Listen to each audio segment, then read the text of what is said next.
reconstruction of our discus aquarium. In the planning stage, we had three specific outcomes in mind. One, that there needed to be a level of habitat enrichment. This was to ensure that the fish had a happy and healthy lifestyle. Second, we needed to provide excellent water quality at all times. It's often mentioned how discus do best in sterile environments, and this is as close as we could come to having a bare-bottomed tank. Finally, the tank needed to have a low maintenance design so that this fits with our busy lifestyle.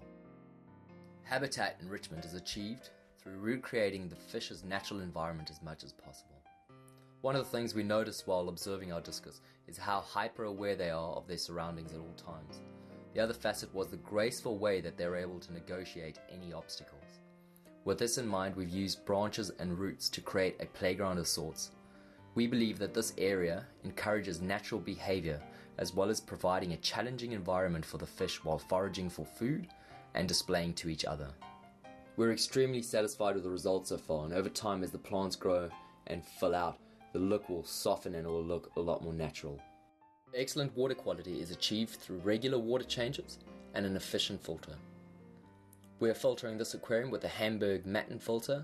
Instead of it running the length of the tank, we've bent it into a corner filter using black foam.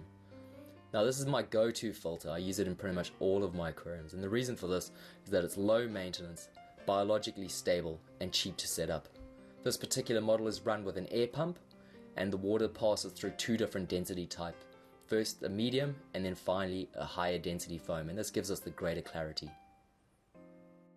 Knowing that discus do best in a sterile environment, the low maintenance tank design was a critical factor in the success of this project. Given the small tank size, we didn't want to lose too much water volume to the hardscape, so we've created a foam base layer and used foam to create this cool cave for the bottom dwellers. We've filled the back of the cave with fluorite for planting, and the rest of the substrate's made of a fine packed river sand. I really like the use of river sand. It looks natural as well as it beds down quite nicely, and this prevents any uneaten food or fish feces getting collected in those awkward areas. The flow from the filter creates a large eddy in the center of the tank. Now this is great because all uneaten food or fish debris ends up here and makes it easy to manually remove it, creating that bare bottom tank effect, really the critical success factor in keeping discus. Now we learned all about fluid dynamics while doing this, and it's really helped our fish keeping. As you can see, our discus are looking very, very happy. In fact, you can see the female getting ready to lay some eggs. First sign of this is she'll be preparing a surface to lay eggs on. The other sign is that she does a kind of fin shake, a shimmer that runs through the fin area, and you'll notice that. Well, over time, hopefully all the plants that have been planted out on the actual roots and branches will grow and develop. They're struggling a little bit with the higher temperatures. If you've enjoyed this video, make sure you subscribe to the Fish to Water channel. Over time we'll be releasing a series of videos showcasing our setup of a large Rift Valley tank. It will cover everything from tank setup, filtration, disease management, feeding and aquascaping. Thanks for watching.